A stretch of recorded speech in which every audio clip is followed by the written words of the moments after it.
Hello everyone. आज हम करने वाले हैं आपकी नया रास्ता उपन्यास का अध्याय नंबर 18। हमने बाकी अध्याय कर ली है। अगर आपने नहीं देखा तो लिंक मैंने डिस्क्रिप्शन में डाल दिया है, वहां से आप देख सकते हो। तो चलिए हम ये वीडियो शुरू करते हैं। इस वीडियो में हम देखते हैं यानी कि इस अध्याय में कि मीनू ने अपने दूसरे वर्ष की परीक्षा भी प्रथम श्रेणी से पास कर ली थी। अब वो तीसरे वर्ष में थी, अब उसे काफी मेहनत करने की जरूरत थी।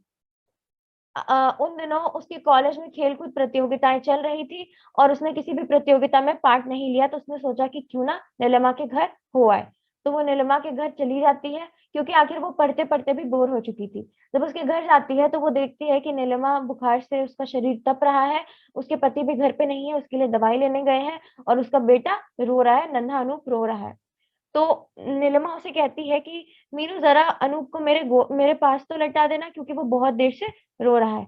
तो मीनू उसे ना लेटाकर, नीलिमा के पास ना लेटाकर उसे झूले में ही झुलाकर सुला देती है। इसके बाद मीनू देखती है कि सुरेंद्र जी उसके लिए दवाई लेकर आ गए हैं, तो फिर सुरेंद्र जी उसे दवाई खिलाते हैं। इसके बाद वो मीनू से कहते हैं कि मीनू मैं थोड़ी देर फैक्ट्री देख कर आ रहा हूँ, तुम यहाँ पे रहना। फिर मीनू इस बात को स्वीकार कर लेती है और फिर वो नीलिमा के पास ही बैठ जाती है। वो देखती है कि नीलिमा की तबीयत बहुत खराब है, इसलिए वो उसे उठाना उचित नहीं समझती।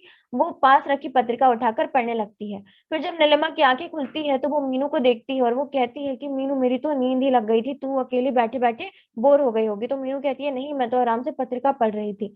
फिर नीलिमा कहती है कि हाँ, अब मुझे आराम लग रहा है, अब बदन दर्द भी कम है।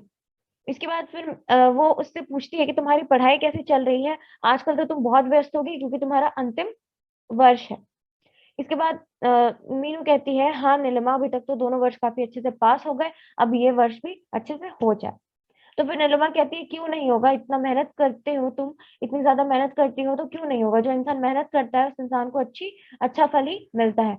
इसके बाद फिर वो बताती है कि उसके अशोक भैया अमेरिका गए हैं पढ़ाई करने 2 साल के लिए। तो मीनू कहती है पढ़ाई करने के लिए? तो नीलिमा कहती है लोग तो यही कहते हैं, लेकिन वहीं जाकर बस जाते हैं। तो मीनू इस बात का बिल्कुल भी समर्थन नहीं करती, और वो कहती है कि ये बिल्कुल भी अच्छी बात नहीं है। हमारा सरकार हमारे लिए इतना पैसा देता है, हमारी पढ़ाई पर इतना पैसा खर्च करता है, लेकिन हम दूसरे देश में जाकर बस जाते हैं। ये बिल्कुल भी अच्छी बात नहीं है। अगर अच्छे-अच्छे विद्वान लोग यही करें, सभी लोग अगर देश को छोड़ के बाहर चले जाएँ, तो हमारे देश का विकास कैसे होगा? तो नीलिमा भी उस बात का समर्थन करती है। दोनों बैठ के बातें ही कर रही थी, इतने में अनूप रो देता है। तो मीनू अनूप को अपने गोद में उठाकर उसे घुमाने की कोशिश करती है। इतने में ही सुरेंद्र जी भी आ जाते हैं। मीनू देखती है कि काफ़ी समय हो गया है, तो वो घर जाने लगती है। नीलिमा कहती है कि सुरेंद्र जी तुझे छोड़ आएँगे, लेकिन मीनू कहती है नहीं, तेरी तबीयत ठीक नहीं है, तो वो नहीं वो नहीं जाना स्वीकार करती है सुरेंद्र जी के साथ। और इसी के साथ ये सीन खत्म हो जाता है।